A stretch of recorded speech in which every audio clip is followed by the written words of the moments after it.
I'm sorry?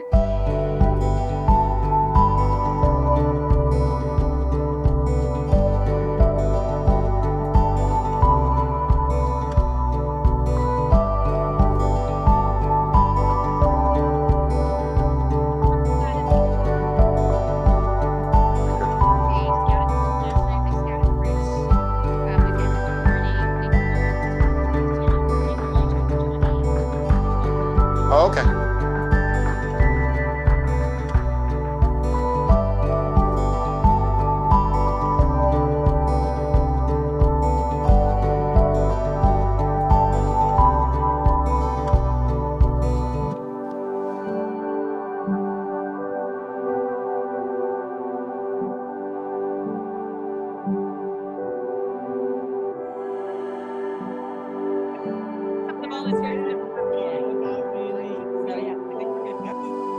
Hello.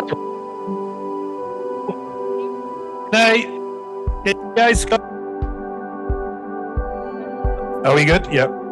Can I ask everyone to come a little bit closer here? We need to get you behind this this camera. Please move in.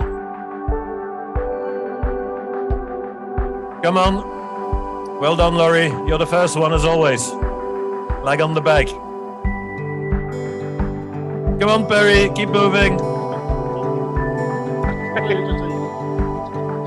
There we go. That's a good evolution, a good trend. I think we're going to be starting the event shortly out of New York. So keep closing in. As I said, we would like everyone to be behind that post over there, which is not just a post; it is a camera.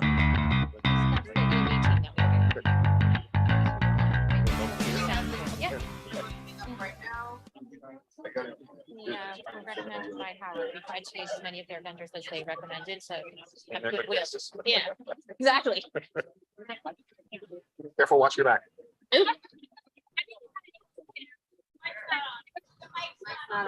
Spence, how are you? Yeah, they're gonna wanna. Oh, it is on.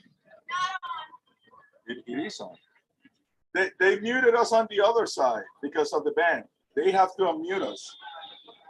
They muted us on the other side. No, we're not. No? Try it. Hello, yes, you are. Ready to rock here. Yeah. All right. Good morning. And welcome to the 9th annual Wall Street. Gonna kick off the opening ceremonies here in 1 minute. Okay. We're going to do a live stream from multiple cities. Okay, with the princess.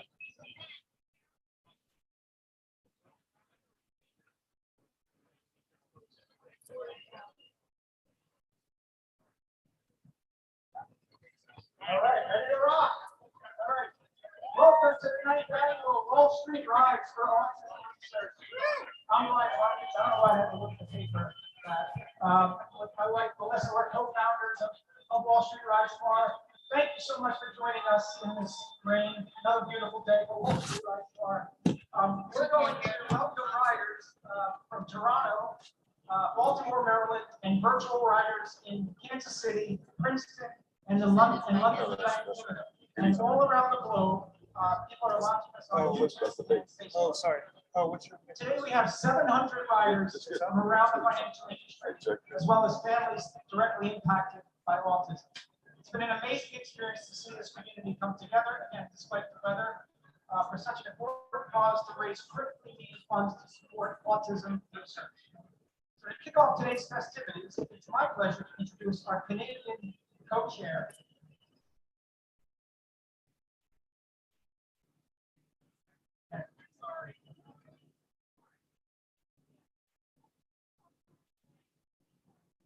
Check the, I mean, I heard it. You hear that?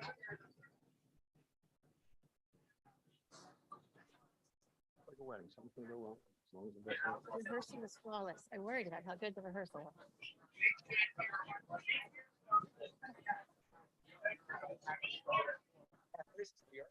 New York. We're about to hit Toronto.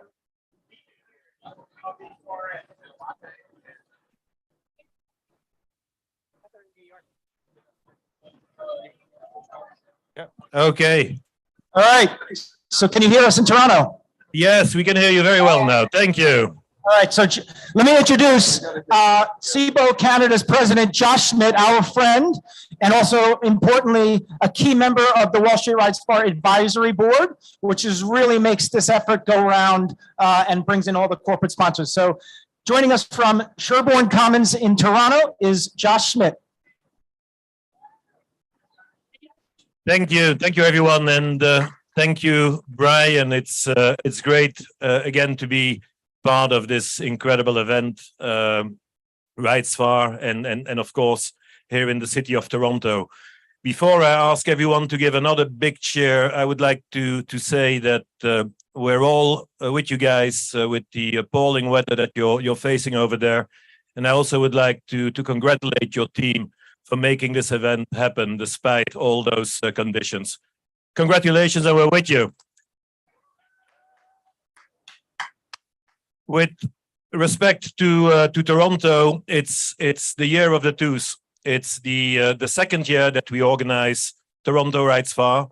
We doubled the number of participants. We're at about 200 participants today. Thank you all for joining us.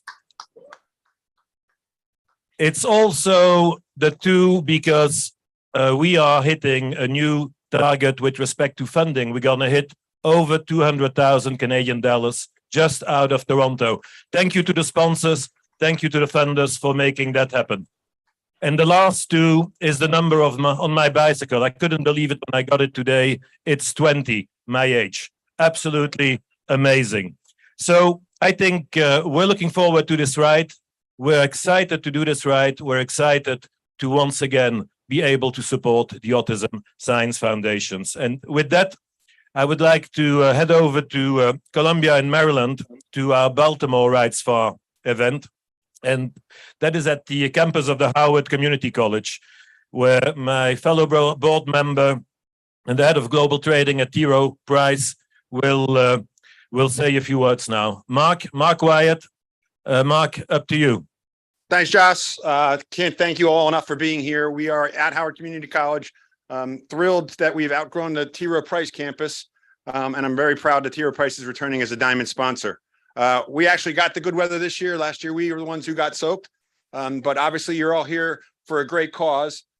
We all have autism touches in different ways. My family's journey is different than anybody else's, but it's important that we rally together to make sure people get resources so people on the spectrum can live their full life. So I want to thank everybody for being here, and I want to make sure everybody recognizes the great work that Allison Singer and her team does at the Autism Science Foundation, funding cutting-edge research. So with that, let me turn it over to Allison.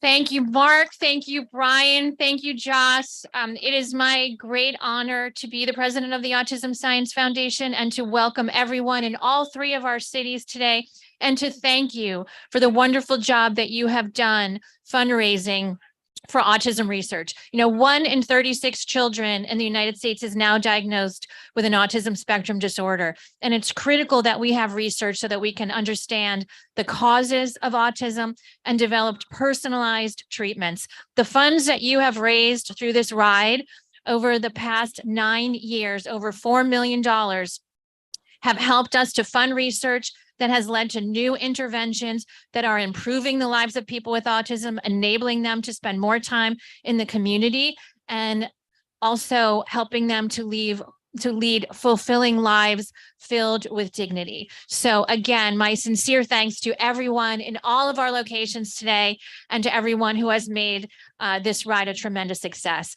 And with that, I'm going to hand it back to New York to Melissa Harkins for the annual presentation of our Yellow Jersey Award. Thank you, Allison. The Rides Far Yellow Jersey is awarded every year to the person who has gone above and beyond with their support. The wearer of the yellow jersey best embodies the charitable spirit of this event. It's our great honor to award the 2023 Rides Far Yellow Jersey to Carrie Leonard of SIBO. Carrie has been spearheading, yes. Carrie has been spearheading our largest virtual ride in Kansas City for the past 4 years and has rallied her SIBO colleagues in the Midwest to join to action. She has also been the catalyst for the growth of the virtual rides all over the world, including London and Singapore. Earlier this week, we presented the yellow jersey to Carrie in Kansas City. Let's roll that tape. Hi everyone, I'm Carrie Leonard. It's such an honor to receive this year's yellow jersey. I'd like to accept it not only on behalf of myself, but also on behalf of the entire team and everyone who has donated and supported the effort, including my husband, Dennis, who has been my personal biggest supporter and cheerleader in life. You know, cycling became a saving grace for me throughout the pandemic and beyond, and in a lot of ways, so is being a part of this initiative. I'm humbled and just so grateful to Rides Far and the ASF for giving me the opportunity to share my passion for cycling, for corporate teamsmanship, and for doing good. It's my honor to lend my voice and energy towards an effort that's making real and groundbreaking change in the lives of so many. Again, thank you so much, and I wish everyone a safe ride and a fantastic day. And speaking of the Midwest, I have a bit of exciting news to share with everyone. Over the past 9 years, this event has grown tremendously from our first location here in New York to Baltimore and Toronto. And next year, to celebrate our 10th anniversary, we're taking it to the next level with the launch of Chicago Rides Far in 2024.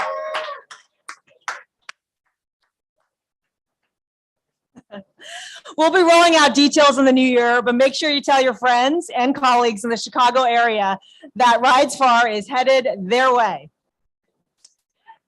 Now I'd like to take a second to highlight our top sponsors for their generosity. We have 5 diamond level sponsors this year: SIBO and SIBO Canada, Goldman Sachs, T. Rowe Price, TrueMid, and XTX.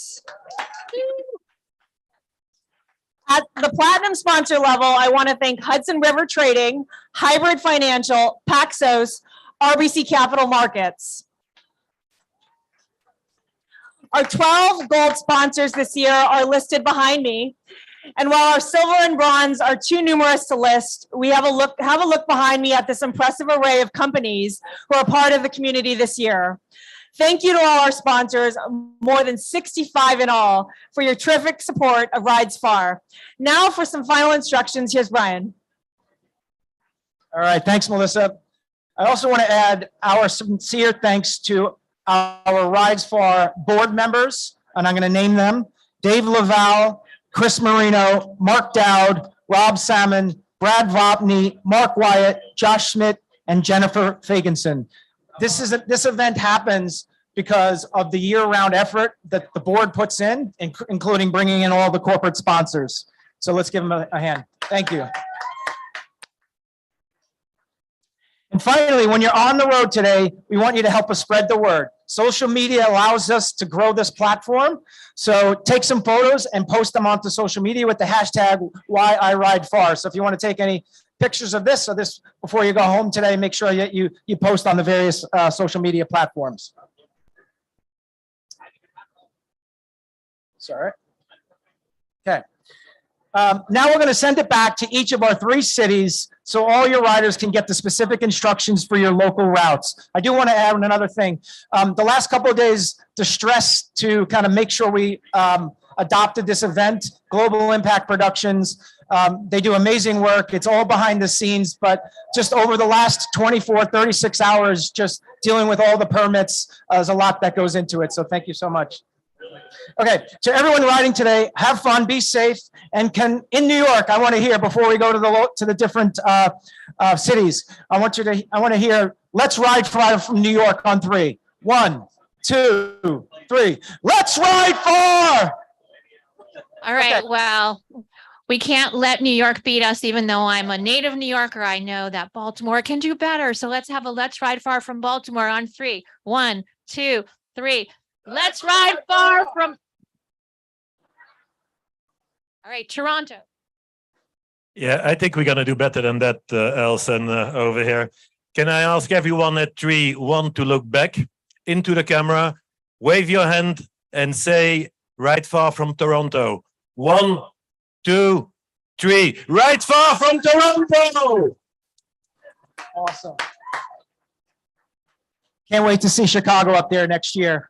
Okay, so now we're going to hand it back to each of our local cities to give specific instructions for the ride.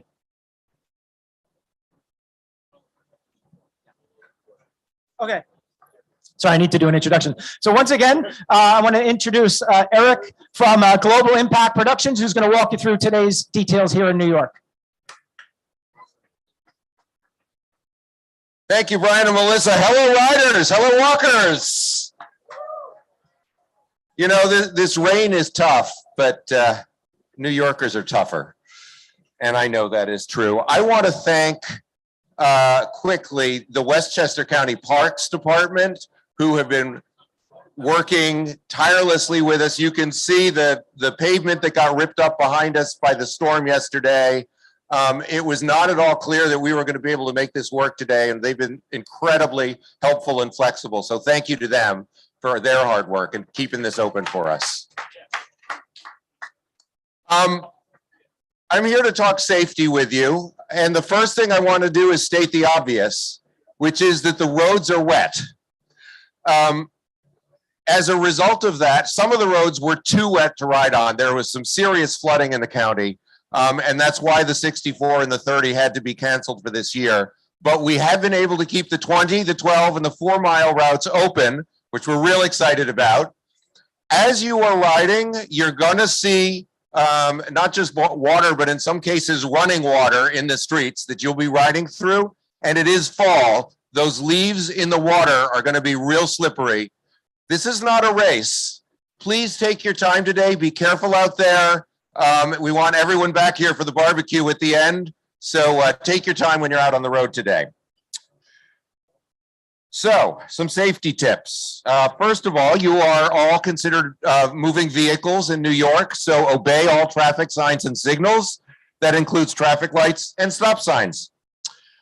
You must wear your helmet at all times. It looks like pretty much everyone here has a helmet. If you do not have one, please come see me at the end of the ceremony and we can hook you up. A route is marked with signage throughout. And actually, Brian, I'm going to scoot behind you here and grab those. Thank you.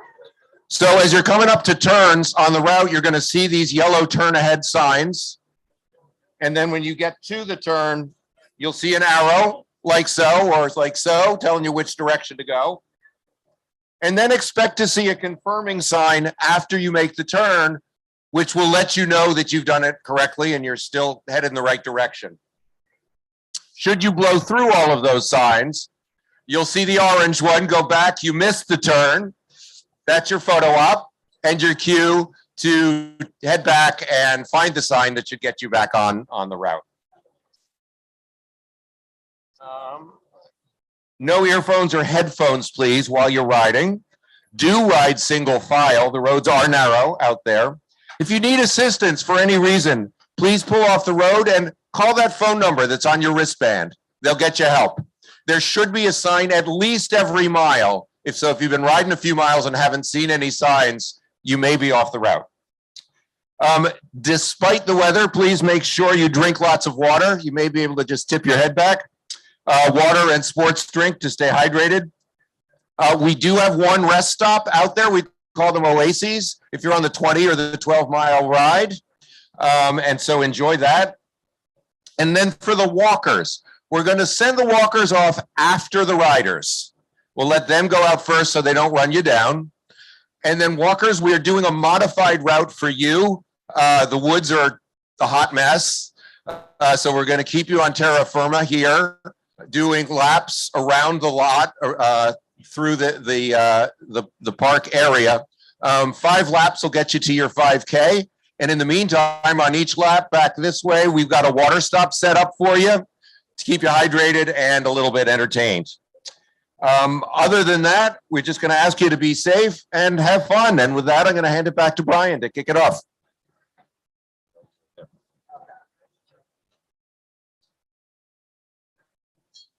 All right, we're almost ready. So be sure to hang out after. We're going to have our closing ceremony shortly after noon. We're going to have food, a couple of kegs of beer. So just please join us despite the weather. So is everybody ready to ride? Let's go. Yeah, okay.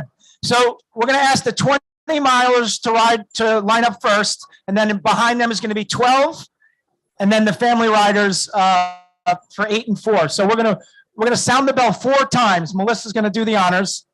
The first bell would be the 20, and then there'll be the 12, and then the family, then the 4, and then the walkers after that. Everybody have a great ride.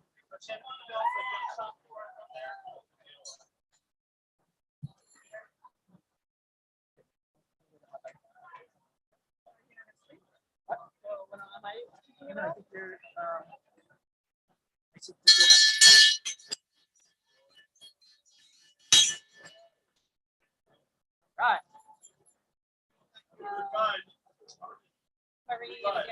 No. Talk to Eric. Julie, when does she do it again?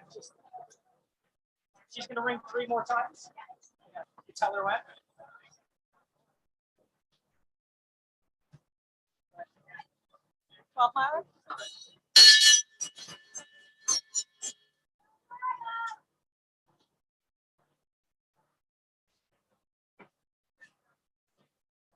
Good picture.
Good morning, virtual riders. Welcome to the 2023 Rides Far virtual ride.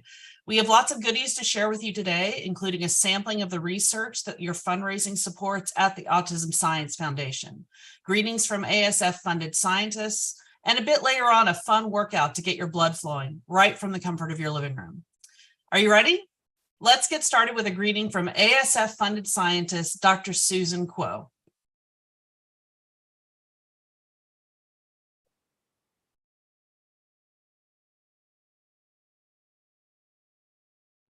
My name is Susan Kuo, and I'm a postdoctoral scientist at the Broad Institute of MIT and Harvard and the Massachusetts General Hospital.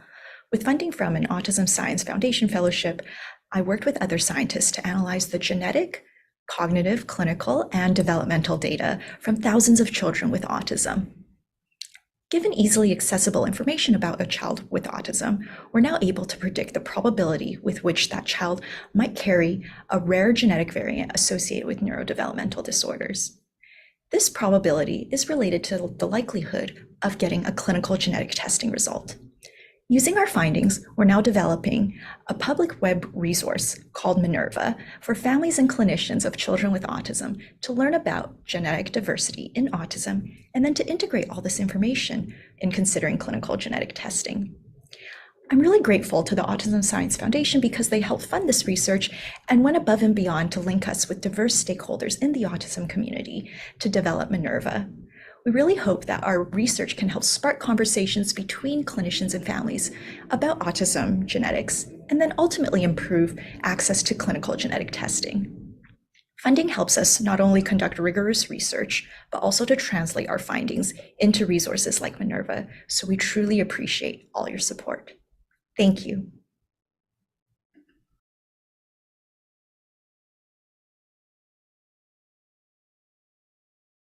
Now let's get into the research. I want to share a video from this past spring's ASF Day of Learning. Here's Dr. James McPartland, professor at Yale University, to talk about where autism research is headed in the years to come.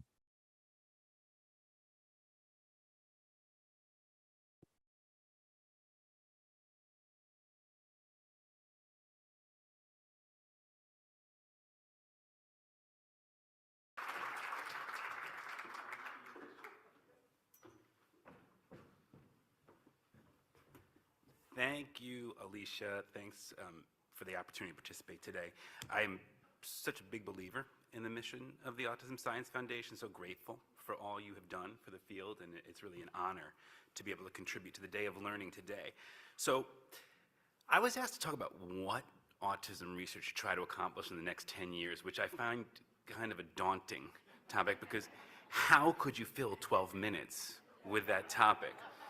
And what I thought, okay, how could I tackle this? So maybe instead of thinking that about everything that autism research should do in 10 years, that can never fit in 12 minutes, but what if I thought about what autism research shouldn't focus on the next 10 years, right? That would be more manageable. And what I'm gonna make it might sound provocative, but I'm gonna explain to you what I mean. What I'm thinking that we might do in the next 10 years to actually make more progress than we've made in the past is stop trying to understand autism. Stop trying to study autism. And let me tell you what I mean by that. So there are many, many different ways that we can apply science to understand autism. And I'm going to talk to you today just from the perspective of some of the things, the spheres in which I exist, the things that I know something about. And these are clinical psychology. So as a clinical psychologist, I work with families, I diagnose autism, I think about what can be done to be helpful. In that capacity, I also think a lot about what autism means for people, what it means as an identity for an autistic person, what it means for a parent to think of their child as having autism. I also think about autism as a neuroscientist, as a person who tries to understand how the brain works and how that might give us information that's useful in autism. And then the last sphere I'll talk about is as a person who measures behavior, who thinks about what are ways that we can really objectively measure all the different things that we think of are a part of autism in ways that could be useful. And I spent a lot of time trying to think about how all these things go together. And I think there are some places where thinking about autism works really well. I think as a clinician, it works pretty well to say to another clinician, oh, this is a person with autism. It tells them some things to expect. Not everything, but it tells them some things to expect.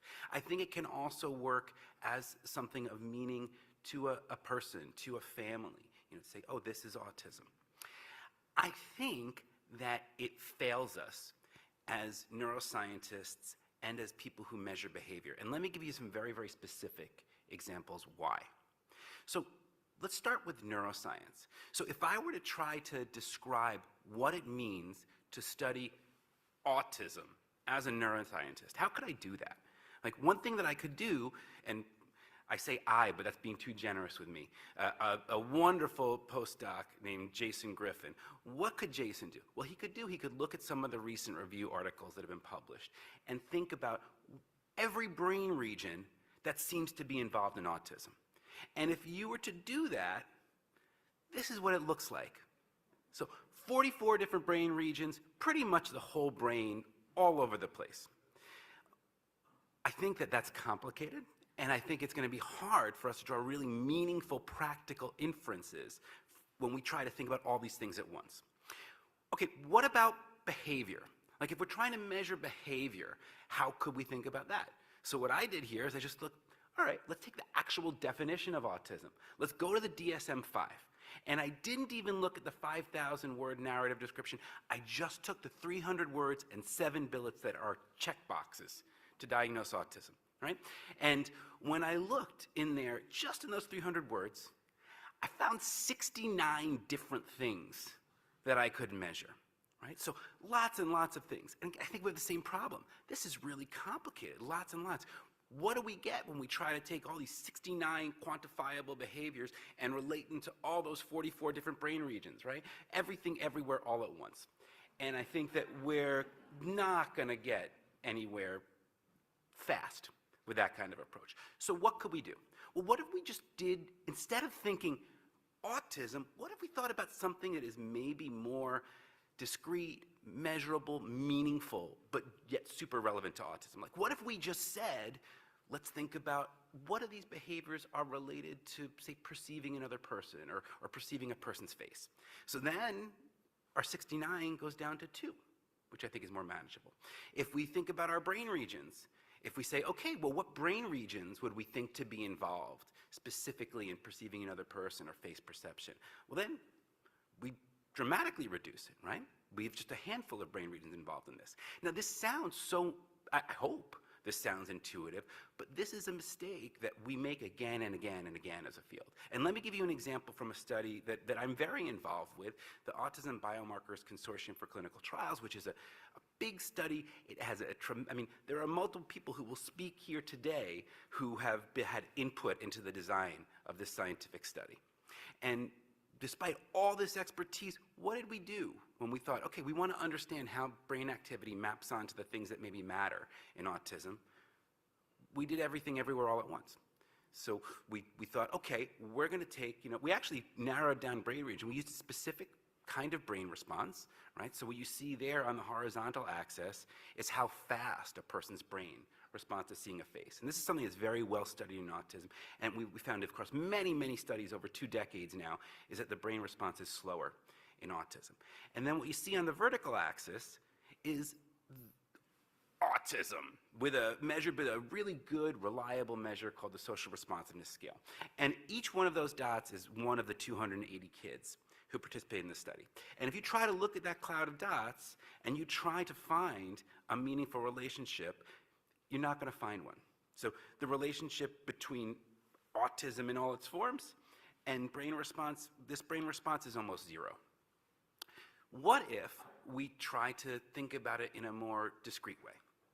What if we narrow it down really to something specific that is intuitively related to these brain regions, that is measurable and simpler? What if we just looked at, say, for example, the ability to actually recognize a face?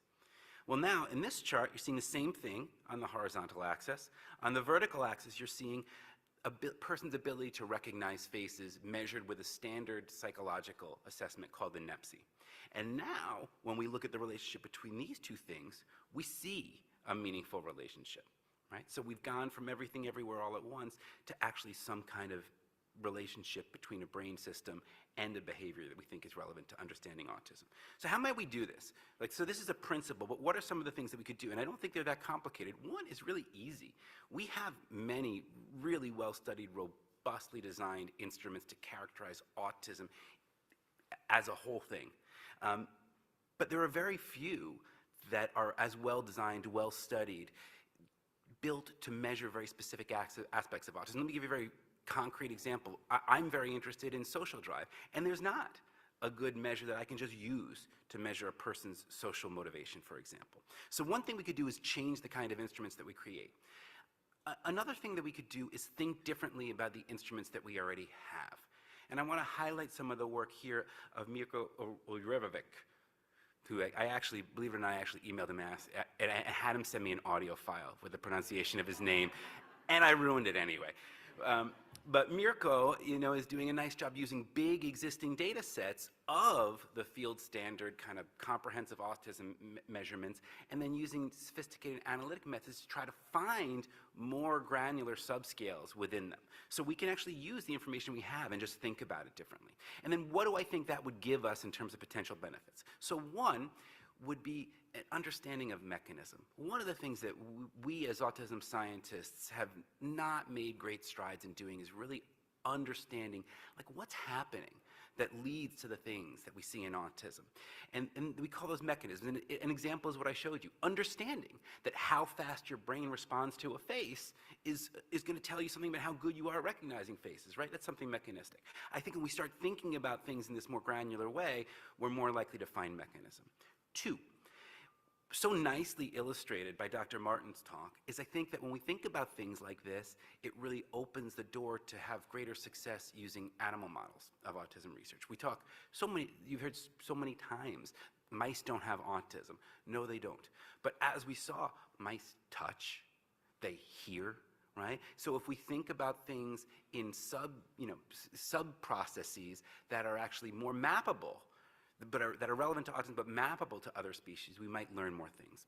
And then lastly, when we stop thinking about autism as a specific category, but start thinking about some of these processes, we actually, I think, have more leverage to understand autism because we could study it across conditions. The kinds of things that we're interested in autism, like what I showed you, face perception, that's affected in anxiety, it's affected in schizophrenia spectrum disorders. So if we look at variants across lots and lots and lots of groups of people, we could understand more about how the brain works in ways that are very specifically relevant to autism. So these are all kind of scientific benefits, but I also think that there are potentially specific clinical benefits that could be advanced in the short term with this kind of approach. One is thinking about medications. How many journal articles start that there is no medication to treat the core features of autism? Well, maybe there won't be. Maybe we should be thinking about things that are specifically beneficial. And again, Dr. Martin gave a great example. Maybe we should be thinking about a medication that doesn't treat autism, but treats a certain form of sensory hypersensitivity or treats anxiety or things like that.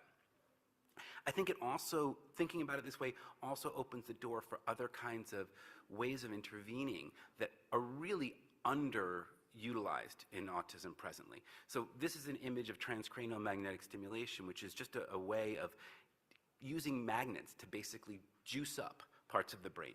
And this is an FDA-approved treatment for things that are really relevant to autism, like depression. But it's hardly been studied at all in autism. And I think part of the reason is because how do you use that to target the whole brain in those 44 regions? But if you're thinking about specific neural systems, then we open the door to applying approaches like this that I think that could be impactful. So just to end where I began, we have this concept of autism that is so scoping that I think it works in some places, and I think it's really a challenge to get it to be, to use the tools we have in neuroscience and the tools we have in behavior measurement to really understand it in meaningful ways. And I think that maybe if we stop trying to do that and start thinking about it in more specific and granular ways, we can make progress in all of these areas. And I just want to end by acknowledging the group of people, many of you who are volunteering here today in the lab, who've helped me think about these ideas and have helped me put together some of the figures for today. So thank you.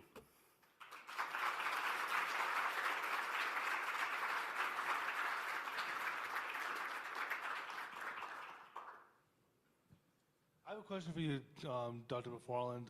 How could research improve autism with the right medication or the right advocacy for medication from parents and doctors? Sure, I think lots of ways. I think that one would be the example I gave before, right? Feeling depressed or feeling anxious is something that affects many, many people with autism, people without autism. And there are medications that exist that target those systems, that target those kinds of symptoms. And I think thinking more carefully about the way that we can use medication to treat specific features could be an inroads. I love the presentation, and I feel like you're talking a lot about the how, but I think a lot about the who. And so when you think about how people across the spectrum experience things, I'm wondering about participants in these studies, and I'm thinking specifically about those that are more profoundly affected, how does that work? Do you feel like these findings are applicable across the spectrum, or is, when you think about the who and how we can help those who are profoundly affected, do you think that's applicable? I do, and to be clear, when I talk about these ideas, I'm not intending to speak to any particular segment of the population, people with autism. In the neuroscience studies we do in the lab, we these include findings people are who, across, we across actually have the a very spectrum, specific or- line of research where we only invite people with profound autism to participate. So I do think it's relevant, and I think that when we think about, I think the way that I would apply these principles to thinking about profound autism is not thinking about the words, but thinking about what are the things that we would measure that are relevant in profound autism, and then these same principles apply, right? So maybe it's the things underlying aggression or self-injury or cognitive ability, for example, right? I think I actually think this kind of approach could help us find more meaningful ways to conduct research in a consistent way across all these different segments of the autism spectrum in a way that right now I think we struggle sometimes. Hi, Dr. McCartland. Thank you for your excellent presentation. I have a question just kind of on the basic sphere of autism research. Historically, outcome measures in scientific studies have been somewhat limited and subjective, maybe not measuring function or showing meaningful change in function. And I'm just wondering what your opinion would be on the direction we need to go with outcome measures for basic science research for the community in the next 10 years. And I'm sorry if that's a super loaded question, but I'd be interested to hear your opinion. If it's loaded, I'm too obtuse to pick up on the nuance, so I'll just answer it as if it weren't a loaded question. I think that, again, well, one, I think that we're more likely to find things that are meaningful. Like, again, to kind of make the point I said before, what would it mean even for autism symptoms to be an outcome measure, right? Like, what changed? Was it a sensory symptom? Was it a social symptom? Was it a language system? And so I think thinking in this granular way is more useful for there. I think also that but maybe this is the loaded part. I think what's important is thinking about how for me as a clinical psychologist, the most important outcome is quality of life, right? And that could be measured in lots of different ways, right? It could be measured in a person's edification in their life. It could be measured in a parent's experience of raising a child. It could be measured with objective things like employability or ability to live independently or medical health. So I think those are the kinds of things that are most important, in my opinion. So a question that I've gotten, or a criticism that I've gotten from members of the community is that too much of the research over the last 10, 20 years has been focused too much on basic science and answering questions that are too distal from actually helping people live their daily lives. And so the question for you is, in focusing research priorities over the next 10 years, how much should be focused on working on this basic mechanistic understanding of autism versus improving services and supports in the here and now for people who can benefit more proximally? Well, I don't think they're two different things, Zach. I think that, Alicia made the comment, that I'm a clinical psychologist and I've helped people. I hope so. It's something that's important to me because the research that we do, I published a study on the brain bases of face perception. I understand that has made nobody's life better today, right? One of the things I like is that as a clinician, if I'm doing my job well, I can make somebody's life better today. What I believe as a scientist and a clinician is that the insights that we gain through basic science research can make far more scoping advances that benefit many more people. If all I did was clinical work for the rest of my life, I could help a very finite amount of people. If I made a scientific discovery that changed the way that every other clinician could do their job, I could improve things for millions of people. And that, to me, is the point of doing basic research. Hi. Is this on? Yeah, hi. You talked about medications, for example, to reduce anxiety. And my concern is about what's causing the anxiety rather than just reducing it, because that's just covering it up. One example that I see in my experience with about 50 young women is that anxiety is caused by the lack of understanding somebody else's perspective. Is there research on how to address that? I know that's referred to as theory of mind, but that is a huge stumbling block for some of the most capable of people with autism. So I'm just wondering, rather than just medicate the anxiety, can we look at ways to reduce the anxiety by changing the way people are thinking? Sure, and I totally agree with you. I hope it didn't sound like I was implying otherwise. I think a reality that we face as clinical psychologists in autism and otherwise is finding the source and improving the source of the anxiety isn't intuitively appealing, but really challenging kind of goal, right? And some of these things aren't even like psychological fixes. Some of them could be things that are hardwired, right? Like if my nervous system is built just differently, right? The end result of that might be anxiety. And so what would be the way to address, using the medication might actually be the way to address the source of the anxiety for some people. And you give a very specific example. If you have anxiety deriving from the difficulty you experience navigating social interactions, for sure. There's lots of people studying that. I think it's been a big push in autism for many years. I think one of the new pushes, one of the new strategies that people have taken is not change the experience of the interaction for the person with autism, but also try to make it easier for the people around them, maybe have a little more understanding about it. But I agree with you entirely in principle, and I don't see the idea, we can do both.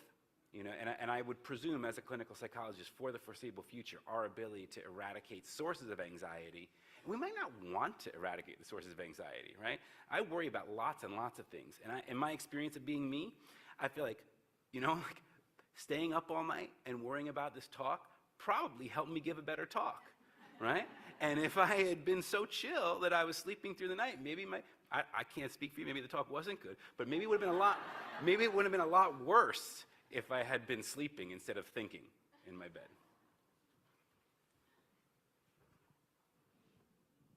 Thank you so much.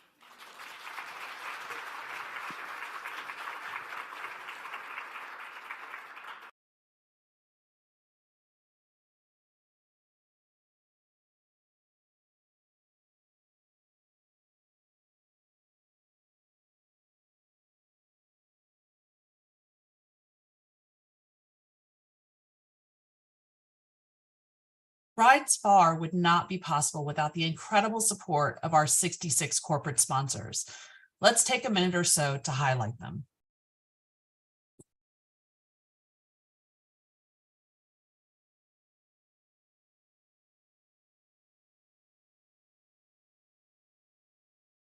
And you better believe the scientists who receive ASF grants are grateful for your support. Let me show you what I mean. Here's Whitney Guthrie of CHOP, the Children's Hospital of Philadelphia.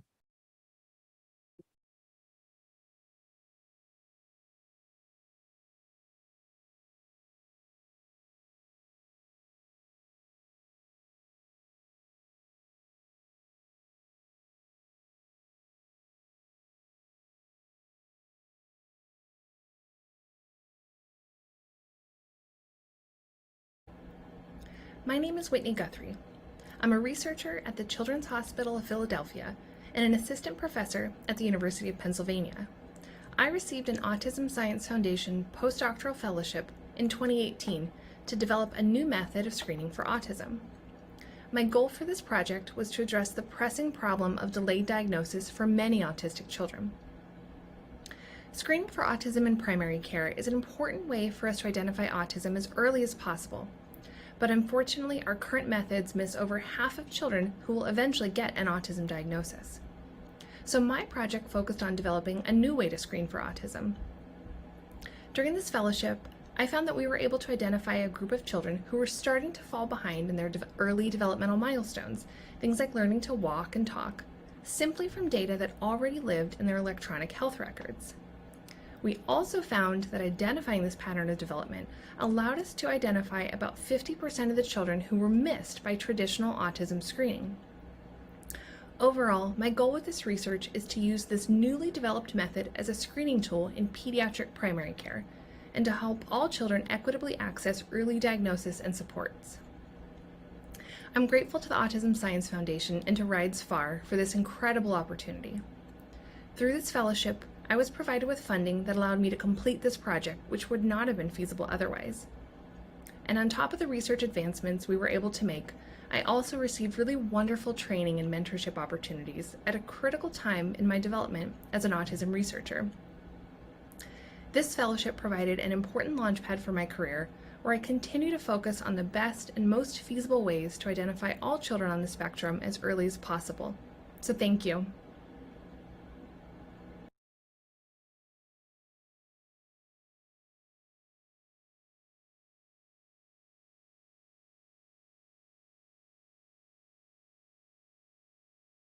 After all that science, how about a little self-care? Are you ready to move?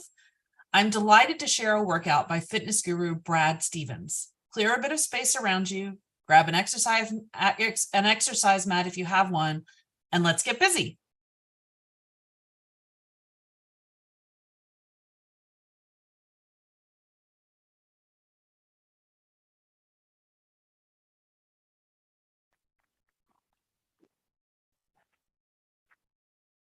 Hey riders, crew and friends, how we all doing? I am about to do a 20-minute workout with you guys here. You will not need any weight, only your body weight. You only need your body here for this. We're gonna go through a quick warm up. We have 2 intervals and a quick finisher. So about 20 minutes, give or take here. But let's go ahead and get started. So we're gonna do 30 seconds for each of these movements, starting out with jumping jacks right here, nice and easy. Going right into the workout. 30 seconds, just to get the body warm here. So we don't have to do anything crazy. There we go. Give me another 15 seconds, halfway through. Again, if you need to scale this back, we can step outside. This is your workout. I want you to push it at your own level. Here we go. Keep going. 5 seconds. We're going to go into knee cradles next. 3, 2, right here. All you're going to do is pull one knee into the chest, hold for a second, switch out to the other side. So we're getting a little bit of balance here. We're stretching out those legs here, back down. Good. We will be doing some leg movements, some upper body movements. We're gonna make sure those legs are nice and stretched out. Here we go. Another 10 seconds here. Good, 5 seconds to go. 3, 2, right into some inchworm. Turning to the side just to demonstrate here, you're gonna walk your hands out into a plank position, hold it here, and then walk those hands back in. Good, repeat those 30 seconds, as fast or as slow as you need to go on these. If you want to make it a little bit tougher, add a push-up here at the bottom, back out of it. Whew, 10 seconds to go. Gotta get one more in here if you can. Good, another 5 seconds. And we're gonna start back with those jumping jacks. 3, 2, back into jumping jacks. Another 30 seconds here. Right, the goal is to warm up the body, right? Like we were talking about, with those muscles nice and loose, ready to go. Good, if you need to modify this, feel free to do so. We can always go into the standard marches like we were doing before, but kickers, keep the jumping jacks. Whatever you want, whatever you need, your workout, right? Whew. All right, 5 seconds. 4, 3, 2, knee cradles. Grab that knee, pull it in, hug it, switch it out. Here, back out. Good, good, good. Here we go. Halfway, 15 seconds to go. That's it. Good, 10 more seconds. Nice and easy. There we go. 3, 2, back into those inchworms. Straight legs, walk him out. Push up if you can. Walk it back in. We got it. Another 10 seconds down, 20 seconds to go. Whew. Here we go. We are working and stretching the back of the legs here. Those shoulders are working, stretching those out to get us walking out. And if you're adding that push-up, you're getting that chest in there too. Another 5 seconds here. 4, 3, 2, take a little break, catch your breath. All right, we have 3 movements, 40 seconds per movement, 2 times through. A little break in between, right, to get that 20 seconds. We're doing squats, T push-ups, and sit-ups. So for squats, standard squat, sit down into it, back up. Next one, the T push-up. You're gonna do a standard push-up. We have modifications for this if you need to. So from here, you're lowering yourself to the floor, come up, rotate to the side, making a T with that body into a side plank, back down. You can add an additional push-up or go right to the other side to that other T plank. And your last one, sit up, good old-fashioned sit up here, to here, right? We'll go over some modifications as we're going through it, but starting with squats, right? Nice and easy, going as low as you can here. The squats are on your programming, lunges are gonna be great too. Here we go, 3, 2, let's go, just standard squats. Here, back up. All right, and if you're feeling a little fancy today, we can always make these squat jumps coming up and back down, right? If that is not in your programming, keep it right here, nice and easy with those squats. You're already 15 seconds into it. Whew. Good, focusing on making sure we push that butt back, sitting into it, my knees aren't passing the toes, and then we come back out. Here to here. There we go.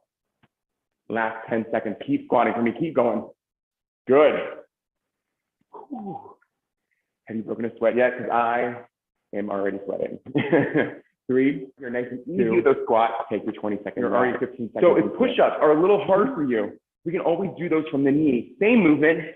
We're here, pushing down, coming back up. Coming into that full plank for that side plank to the T if you want, or staying right where you're at with the other part.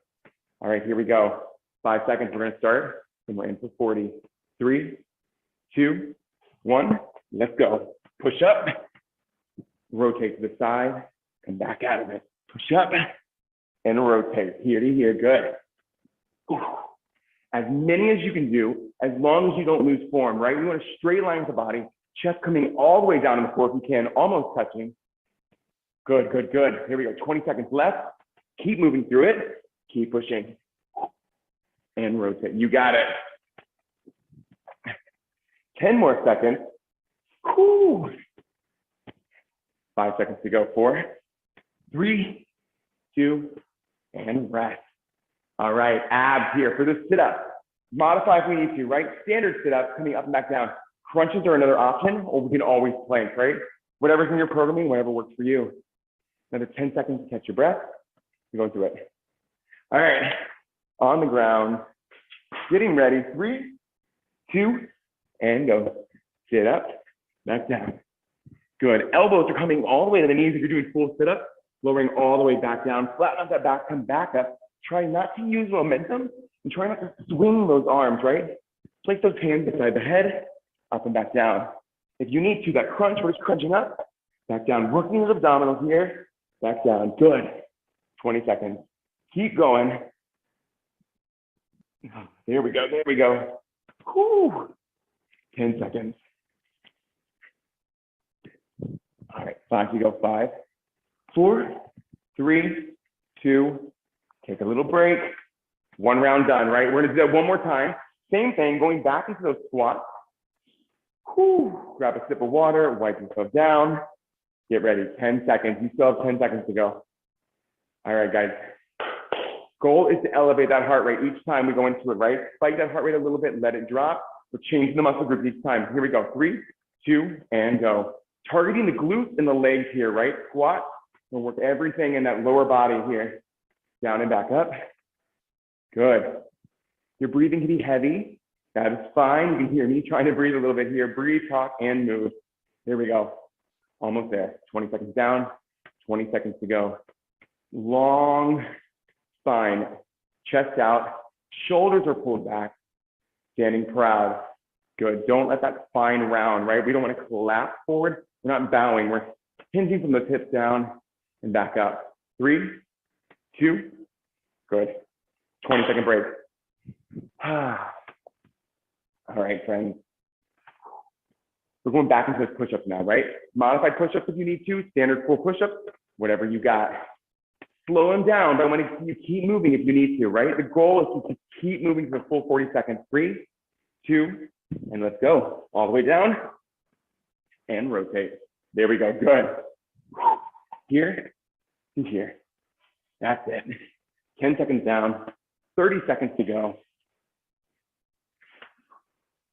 If push-ups are not in your workout right now, if you've done too many, try to see if you can just do these rotating side planks, side to side. If you're still feeling good, knock out those push-ups right here. You feeling fancy? Go ahead. Coming down, come up, clap, back into it, right? It is your workout, try it. Whew. Here we go, 5 seconds. 4, 3, 2, rest. All right, friends, abs, sit up. You got this. Modified movements if you need to, right? If those sit-ups weren't feeling good that last round, we can try this thing, the leg lift, crunches, planks. Here we go.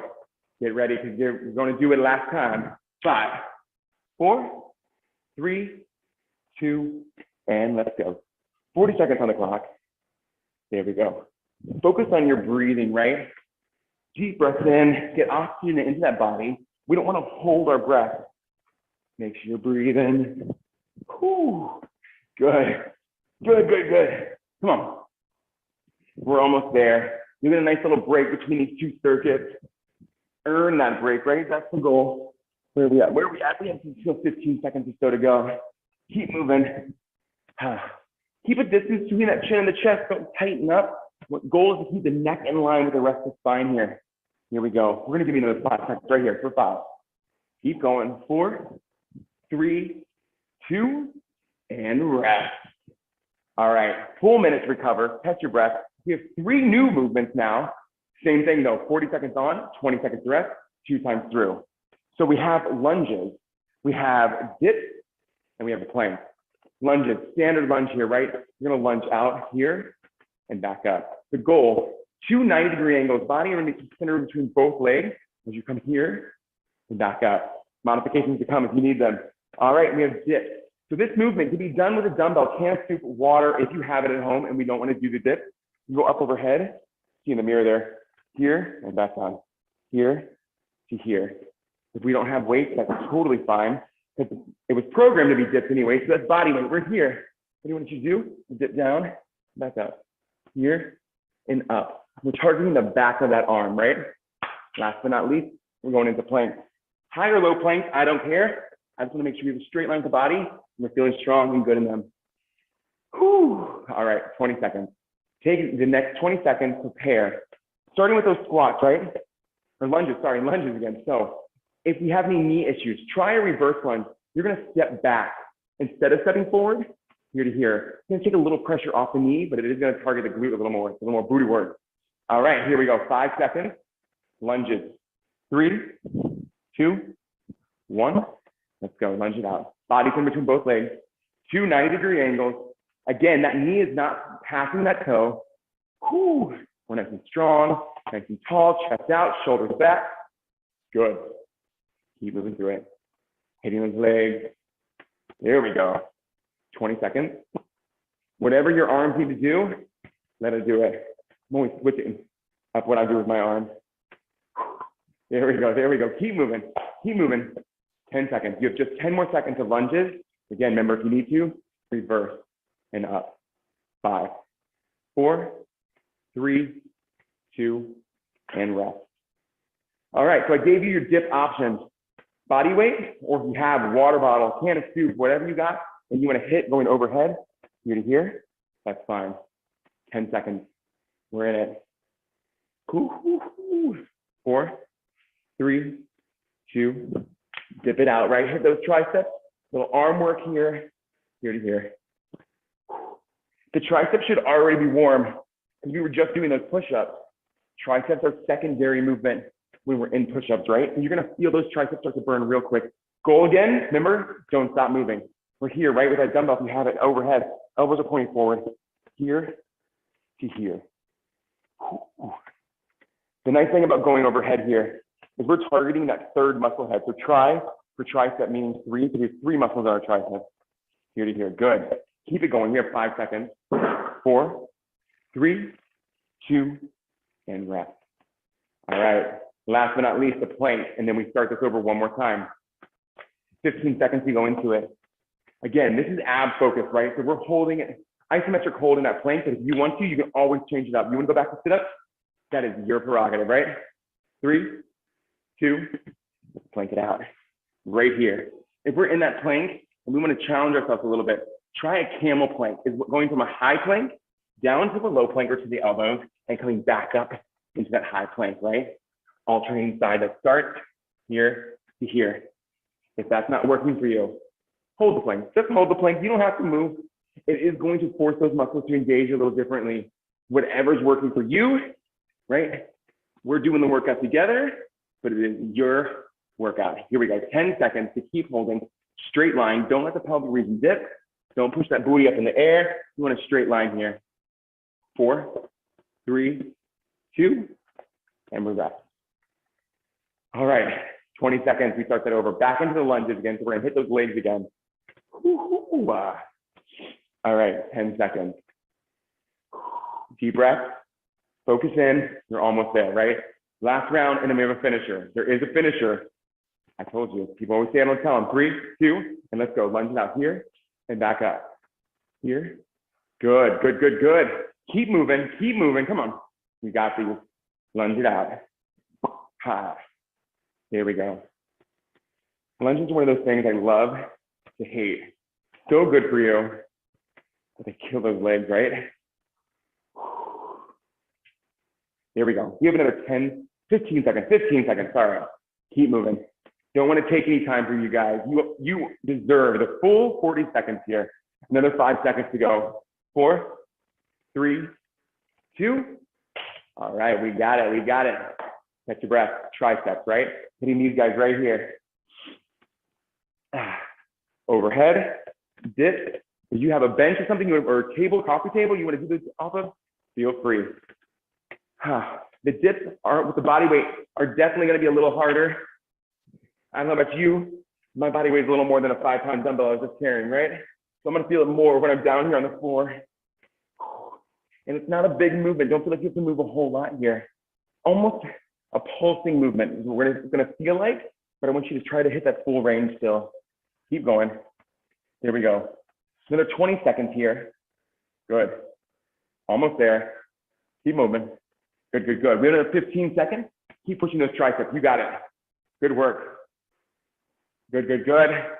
Last 10. Almost there. For 5, 4, 3, 2, and rest.